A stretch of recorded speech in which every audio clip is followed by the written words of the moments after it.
So guys, first time ko guys na magtanim ng grapes guys dito sa Finland guys. So ipakita ko sa inyo guys yung tinanim kong grapes.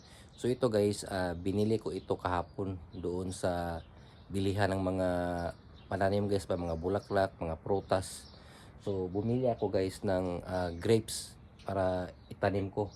So ayun guys, ipakita ko sa inyo guys. So ito na siya guys oh. So ito yung binili ko kahapon guys na grapes guys. Yan oh.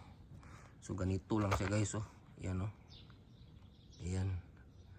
So ganito na siya guys. Meron na siyang dahon guys oh.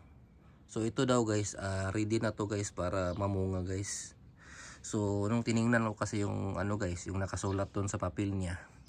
So pwede na to siya mamunga guys. Makaharvest na tayo nito daw by December. So hindi ko pa sure guys no, kasi hindi ko pa na-experience guys. So first time ko pa magtanim nitong grapes na to. So itong grapes na to guys, ano to? Yung parang ano siya? Yung parang kulay blue o di kaya yung parang dark na purple guys ba. So ipakita ko sa inyo guys So meron kasi itong ano, yung parang karton niya ba. So guys dito ko nilagay. Yan. So ito yun siya guys. Yan oh. May nakalagay dito na produce tasty blue grapes. So blue grapes pala to guys. Yan, winter hard, high production. At saka umaakyat siya guys. So dito ko siya nilagay guys, diyan. Dito sa may pader malapit kasi guys, dito ko siya balak ipaakyat. Meron kasi kaming tanim dito guys sa bahay namin na hindi ko alam kung ano yan guys. Umaakyat din siya. Yan oh, papuntang itaas. So yan. So may ano diyan, umaakyat na tanim. Papunta yan doon sa ano, sa taas namin. Ayan oh. Umaakyat. Yan. So kaya ito naman dito ko siya nilagay para diyan ko rin siya ipapaakyat guys. Yan.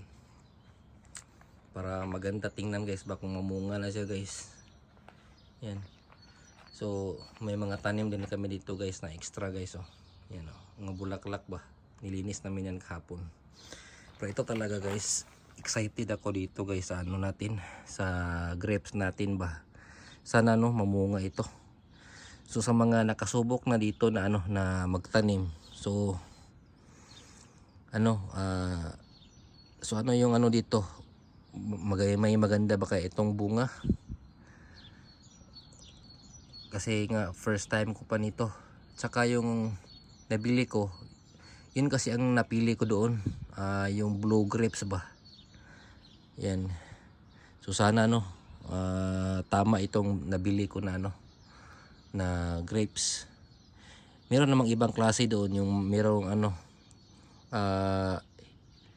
yung kulay na parang ano lang siya, yung parang brown lang siya na kulay, ganun.